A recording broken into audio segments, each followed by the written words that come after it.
Hi, everyone. This is acyuta-bhava from Nightlight Astrology. Happy Monday, everybody. Today, we're going to take a look at Venus's upcoming conjunction with Uranus and square to Saturn. This is a big transit that is also a part of an entire lunar cycle that's toned by some of the big changes Venus is going through. I'll go through all of that in a minute. In the meantime, before I do that, I want to remind everybody that I am now taking enrollments for my new course, Ancient Astrology for the Modern Mystic. It's a 1-year course in ancient astrology with an eye for reading charts for other people. So you can check it out on my website, nightlightastrology.com. Go to the courses page, and the first year program in particular. My second year program, my horary program are also open for enrollment right now. If you've are already in my first year program or have finished it. There is an early bird payment that's available prior to the start of class. There's a payment plan, and there's also tuition assistance or need-based tuition for people who might be on a fixed budget or want to study, but maybe you're on a fixed income of some kind. So please feel free to take advantage of that if it can help you. And try to always make sure my classes are accessible. If you have any questions at all about the course after you check it out, feel free to email me too at info@nightlightastrology.com. The course is about 100 hours worth of lectures that I give on ancient astrology, from technique and philosophy to the kind of core spiritual values of ancient astrology. And the program has about as much extra content as you want. We have optional breakout study sessions, a discussion forum. You can email me anytime with questions. There's optional homework, reading assignments, bonus material. So you can really go as deeply as you want to with it. By the end of the course, I spend time with a lot of live clients and demonstrate for you how breaking down a chart and working with people, what it actually looks like. So it's a great program, and I love working with people. I've been teaching this program for a long time. This will be my 22nd group that I take through the 1-year program. So, at any rate, I would hope to see some of you there. Now, in the meantime, today let's take a look at Venus's upcoming conjunction with Uranus. Remember that this lunar cycle is brought to you courtesy of a Venus-Pluto square. The opening of a lunar cycle, whatever is happening at the opening, tends to tone the cycle. So here's Venus squaring Pluto.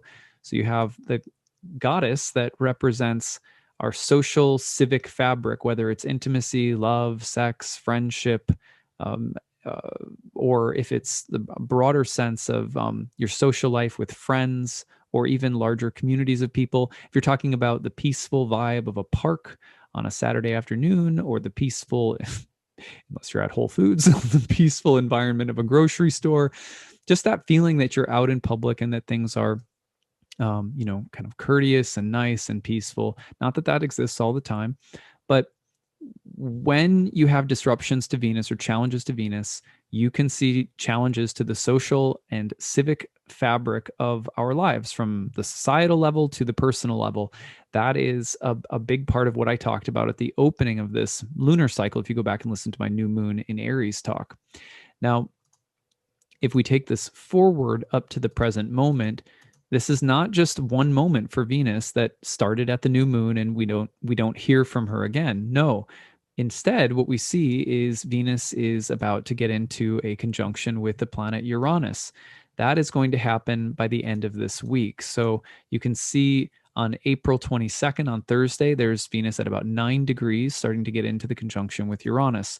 Passes over it by Friday the 23rd, separates, and then squares Saturn. Here you can see Venus starting to square Saturn by Saturday the 24th, and then by the 25th.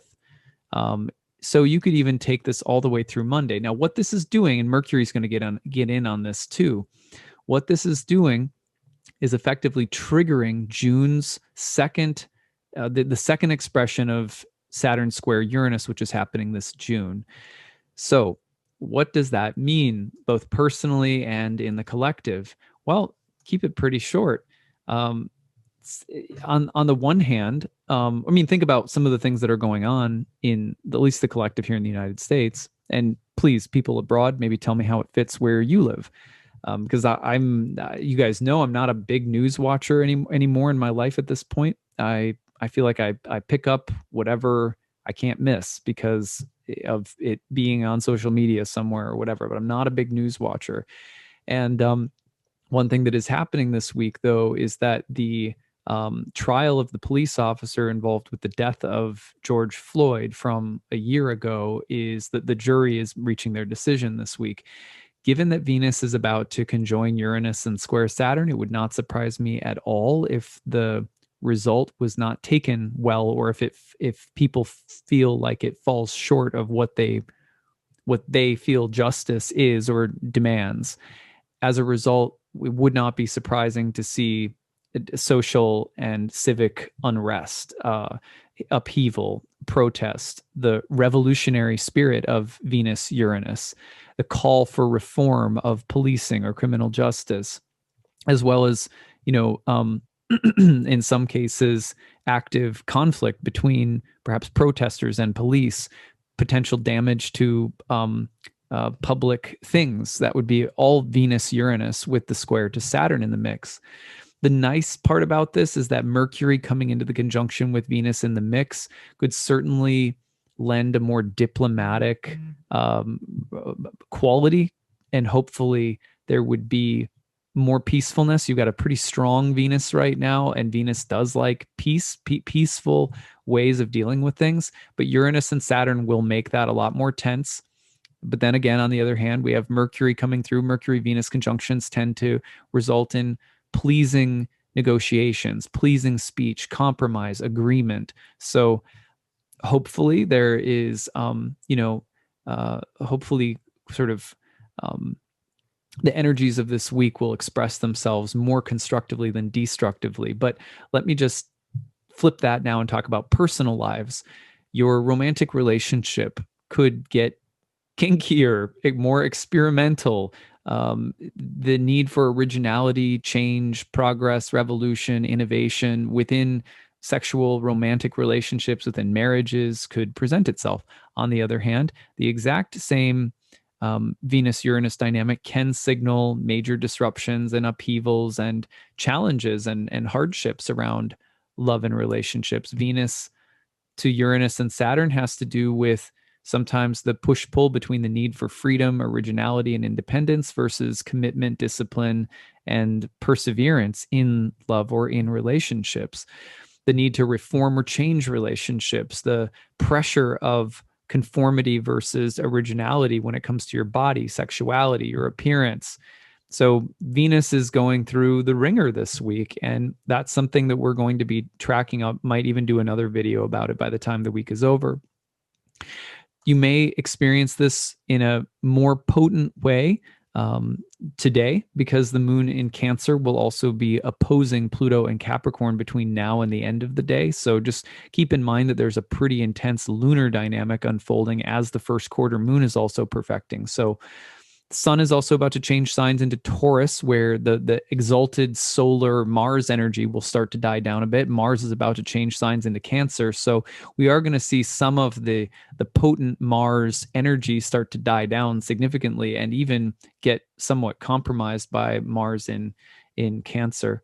Anyway, so this is your, just your heads up that Venus is getting into it with Uranus this week, and whether that makes you feel like you want to, shave your head or put a new tattoo on your face. In my house, the tattoo consists of my daughters grabbing washable magic markers, and I have a few tattoos. And so they like to say, Daddy, can I give you a tattoo? And I'm always like, but I've already got so many. And I'm like, I don't want magic marker all over me. So, and then, they insist. And then I get this like magical creation all over my arm.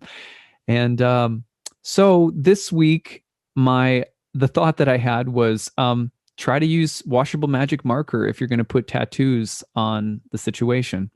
If you feel the need to mark yourself somehow, or if there is occasion for some kind of creative expression, just make sure it's washable.